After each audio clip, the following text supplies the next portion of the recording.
इस बीच एक और बड़ी खबर आ रही है युद्ध से जुड़ी हुई। सऊदी सेना ने ईरानी ड्रोन को मार गिराया है।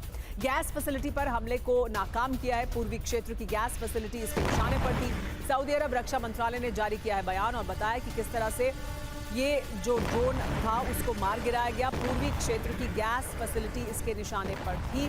सऊदी अरब में इस गैस फैसिलिटी पर हमले को नाकाम कर दिया गया।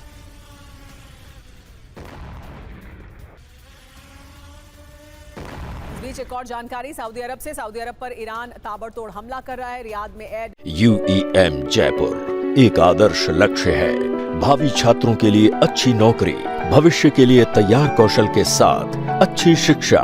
डिफेंस सिस्टम एक्टिव है। 4 बैलिस्टिक मिसाइलों को यहां मार गिराया गया है। तो देखिए किस तरह से सऊदी अरब में भी लगातार हमले किए जा रहे हैं। 4 बैलिस्टिक मिसाइलें दागी गई सऊदी अरब की तरफ, जिन्हें एयर डिफेंस सिस्टम ने मार गिराया। तो रियाद में अमेरिकी बेस के पास हमला हुआ है। रिहायशी इलाके में जाकर गिरी है मिसाइल। रिहायशी इलाके भी निशाने पर आ रहे हैं और इस वजह से अब अरब देशों के जो बयान हैं वो और तीखे होते जा रहे हैं। यानी सिर्फ अमेरिकी बेस पर ही हमला नहीं हो रहा है, आसपास भी जाकर मिसाइल गिर रही है। अमेरिकी बेस के पास जो रिहायशी इलाका था वहां पर जाकर ये मिसाइल गिरी। रियाद पर ईरान का विध्वंसक हमला जारी है। मिसाइल अटैक के बाद रियाद में अफरा तफरी देखने को मिली। हवा में कई मिसाइलों को मार गिराया गया। कई इलाकों में बिखरा मिसाइल का मलबा। तब जबकि मिसाइल दागी गई रियाद की तरफ, सऊदी अरब की तरफ, तो एयर डिफेंस सिस्टम ने उसे इंटरसेप्ट किया। कई मिसाइलों को हवा में ही मार गिराया गया। लेकिन तब जब हवा में मिसाइल को मारा जाता है सरफेस टू एयर मिसाइल के जरिए या एयर डिफेंस सिस्टम के जरिए आप कह सकते हैं, तो उसके बाद उसका मलबा कई जगह पर जाकर गिरता है और वो मलबा भी नुकसान पहुंचाता है गाड़ियों को, घरों को, आग लग जाती है उसकी वजह से। तो ये भी देखने को मिल रहा है। तो ईरान ने देर रात कैसे मध्य पूर्व के 8 देशों को निशाना बनाया, आइए बताते हैं। किन हथियारों का इस्तेमाल हुआ ये भी आपको जानना चाहिए। तो 8 देशों पर जो हमला किया गया उसमें कहां-कहां हमला हुआ और कौन-कौन से हथियार का इस्तेमाल किया गया। तो देखिए, कतर में 14 बैलिस्टिक मिसाइलों से हमला किया गया। यूएई में 13 मिसाइल और 27 ड्रोन का इस्तेमाल किया गया।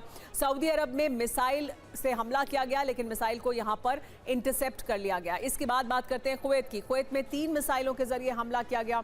बहरीन में सैन्य ठिकाने पर एक बार फिर हमला किया गया। इसके अलावा ओमान में 10 ड्रोन भेजे गए, उससे हमला किया गया है। जॉर्डन में भी 5 ड्रोन से हमला किया गया है। तो इन हथियारों का इस्तेमाल किया है और इस तरह से 8 देशों को गल्फ के निशाने पर लिया है ईरान ने। अब या तो ईरान पूरी तरह बर्बाद हो जाएगा ऐसा लगता है, नहीं तो इजराइल को तबाह कर देगा। जैसे हालात खामेनेई की हत्या के बाद थे, उसी तरह के हालात अब लारिजानी के मौत के बाद बन गए हैं। ईरान में सड़कों पर लोग उतर आए हैं। इजराइल अमेरिका के खिलाफ हुंकार भर रहे हैं। ईरान की टॉप लीडरशिप ने ऐलान कर दिया है कि अब आर पार की जंग होगी। आज रात इजराइल पर अभी तक का सबसे बड़ा हमला हो सकता है। हमला इतना बड़ा हो सकता है जिससे पूरा इजराइल अंधेरे में डूब सकता है। कुछ घंटों में ईरान ऑपरेशन टू प्रॉमिस की सबसे खौफनाक लहर आरंभ करके लारिजानी की मौत का बदला लेने की तैयारी में है। हमले में सिक्योरिटी काउंसिल के चीफ अली लारिजानी मारे गए। उनके साथ मौजूद उनके बेटे मुर्तजा लारिजानी भी मारे गए। अली रेजा बयात भी मारे गए जो लारिजानी के सलाहकार थे। बासिज फोर्स के चीफ गुलाम रेजा सुलेमानी भी बमबारी में मारे गए।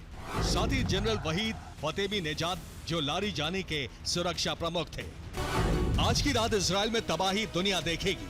हमला लारिजानी और खामेनेई के साथ हर शहीद की मौत का बदला लेकर रहेंगे।